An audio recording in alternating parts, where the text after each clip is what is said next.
Banyak kisah di luar nalar terjadi selama perlawanan rakyat Palestina atas Zionis Israel. Kisah-kisah tersebut beredar luas di masyarakat dan tertanam di hati setiap warga Palestina. Kisah keajaiban ini kerap dialami para mujahidin dari Brigade Izzuddin Al-Qassam yang merupakan sayap militer Hamas. Hamas merupakan gerakan perlawanan Islam yang berjuang di garis depan di jalur Gaza, membela dan mempertahankan kemerdekaan Palestina dan pendudukan Zionis Israel. Dalam perjuangannya, para mujahidin atau Izzuddin Al-Qassam kerap menemukan berbagai keganjilan yang mereka sebut sebagai pertolongan Allah yang hadir tanpa mereka sadari. Berikut ini 9 kisah keganjilan dan keajaiban di Palestina. 1. Pasukan berseragam putih di Gaza. Tentara-tentara Zionis Israel memang takut berhadapan dengan mujahidin Hamas Izzuddin Al-Qassam, tetapi ketakutan mereka tidak sedahsyat ini. Mereka tahu pasukan Izzuddin Al-Qassam bisa menyusup dari balik terowongan dan menyerang secara tiba-tiba. Tetapi yang mereka hadapi kali ini tidak seperti biasanya. Secepat kilat mereka hadir, lalu secepat kilat mereka menghilang. 2. Terdengar suara misterius bahkan tanpa sumber. Ada lagi kisah karama mujahidin, bahkan hal ini pernah disebutkan Khatib Masjid Izzuddin Al-Qassam di wilayah Nasyirat Gaza. Sang khatib bercerita seorang pejuang telah menanam sebuah ranjau yang telah disiapkan untuk menyambut tentara Israel jika melalui jalan tersebut. Akhirnya sang pejuang memutuskan kembali ke markas karena mengira ranjau tidak akan bekerja optimal. Maklum, jumlah musuh sangat banyak. Tetapi sebelum beranjak meninggalkan lokasi, pejuang itu mendengar suara "Usbut zabat kala" yang maknanya kurang lebih "tetaplah di tempat maka Allah menguatkanmu". Ucapan itu didengarnya berulang-ulang sebanyak 3 kali. Akhirnya sang mujahid memutuskan tetap berada di lokasi. Ketika tank melewati ranjau yang telah dia tanam, terjadilah keajaiban. Ranjau itu meledak sangat dahsyat. Tank yang berada di dekatnya langsung hancur. Banyak serdadu Israel meninggal seketika. Sebagian dari mereka diangkut helikopter. 3. Kesaksian tentara Israel. Cerita mengenai pasukan berseragam putih tak hanya diungkap para mujahidin Palestina atau warga Gaza. Beberapa orang tentara Israel pun mengatakan hal serupa. Situs Al-Qassam memberitakan TV Channel 10 milik Israel menyiarkan seorang anggota pasukan yang ikut serta dalam pertempuran Gaza dan kembali dalam keadaan buta. Tentara Israel itu menyebutkan saat ia berada di Gaza, seorang tentara berpakaian putih mendatanginya dan menaburkan pasir di mata saya. Sejak itulah dia buta. Di tempat lain ada serdadu Israel yang mengatakan pernah berhadapan dengan hantu. Dia tidak tahu dari mana asalnya, kapan munculnya, dan kemana menghilangnya. Seorang tentara Israel mengatakan pihaknya telah berhadapan dengan pasukan berbaju putih-putih dengan jenggot panjang saat melepaskan tembakan, namun mereka tetap hidup. 4. Sudah meledak, ranjau tetap utuh. Sebuah kejadian aneh terjadi di Gaza Selatan, tepatnya di daerah Al-Mahraka. Ketika itu para mujahidin sedang memasang ranjau. Saat mengulur kabel, tiba-tiba pesawat mata-mata milik Israel memergokinya. Bom pun langsung jatuh ke lokasi itu. Untungnya semua mujahidin di lokasi itu selamat. Namun kabel penghubung ranjau dan pemicu yang hendak disambung menjadi terputus. Tak ada kesempatan lagi untuk menyambung karena pesawat masih berputar-putar di atas. Tak lama kemudian, beberapa tank Israel mendekati lokasi di mana ranjau-ranjau tersebut ditanam. Tak sekedar lewat, tank-tank itu malah berhenti tepat di atas peledak yang sudah tak berfungsi itu. Mereka merasa sangat sedih, bahkan ada yang menangis ketika melihat pemandangan itu.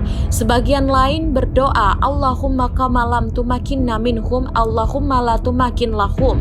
Yang maknanya, ya Allah, sebagaimana Engkau tidak memberikan kesempatan kami menghadapi mereka, jadikanlah mereka juga tidak memiliki kesempatan serupa. Tiba-tiba saat fajar terjadilah keajaiban. Terdengar ledakan dahsyat persis di lokasi ranjau-ranjau itu ditanam. Padahal ranjau dalam kondisi tidak berfungsi karena kabel-kabel belum disambung. Ledakan itu membuat bala tentara Israel kocar-kacir, sebagian mati, tank-tank rusak. Yang selamat pun memilih pergi meninggalkan lokasi. Begitu tentara Israel pergi, para mujahidin segera mendekati lokasi ledakan. Sungguh aneh, ternyata semua ranjau yang mereka tanam masih utuh. Dari mana datangnya ledakan? Wallahu alam. 5. Keberadaan merpati. Seorang mujahid Palestina menuturkan kisah aneh lainnya kepada situs Filetin Al-Aan. Saat bertugas di wilayah Jabar Ar-Rais, dia melihat seekor merpati terbang dengan suara melengking yang melintas sebelum rudal-rudal Israel berjatuhan di wilayah itu. Sejumlah mujahidin lainnya yang juga melihat merpati itu langsung menangkap adanya isyarat yang ingin disampaikan burung tersebut. Begitu merpati melintas, para mujahidin langsung berlindung di tempat persembunyiannya. Dugaan mereka benar. Beberapa saat kemudian bom-bom Israel datang menghujam wilayah tersebut. Tapi para mujahidin selamat karena sudah berlindung di tempat persembunyian. 6. Kabut pun ikut membantu.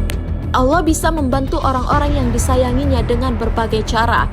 Bisa melalui merpati seperti dikisahkan sebelumnya, bahkan bisa juga dengan memanfaatkan badai. Kisah menarik ini disampaikan oleh Komandan Lapangan Al-Qassam di kamp pengungsian Nashirat langsung setelah usai sholat duhur di Masjid Al-Qassam. Saat itu sekelompok mujahidin yang melakukan ribat di Tal Ajul terkepung oleh tank-tank Israel dan pasukan khusus mereka. Dari atas pesawat mata-mata terus mengawasi.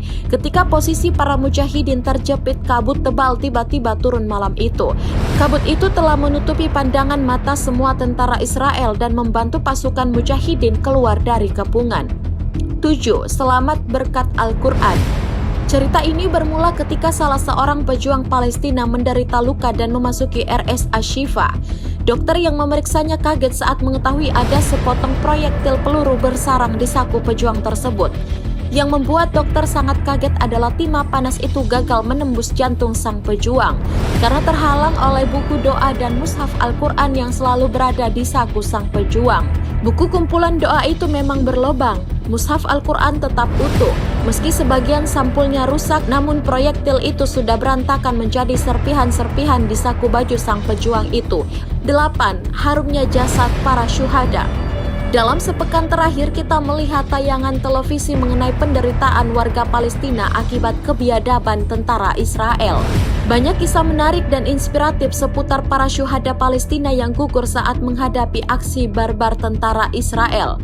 Abdullah Ashani, anggota Kesatuan Sniper Penembak Jitu Al-Qassam, menjadi sasaran rudal F-16 Israel saat berada di pos keamanan di Nashirat, Gaza.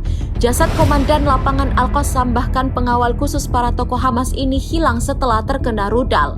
Selama 2 hari jasad itu terus dicari. Akhirnya yang ditemukan hanya serpihan kepala dan dagunya saja.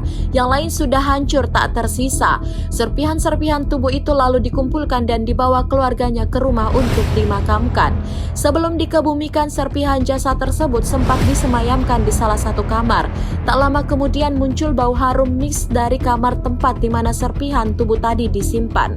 Puluhan orang beramai-ramai mendatangi rumah itu.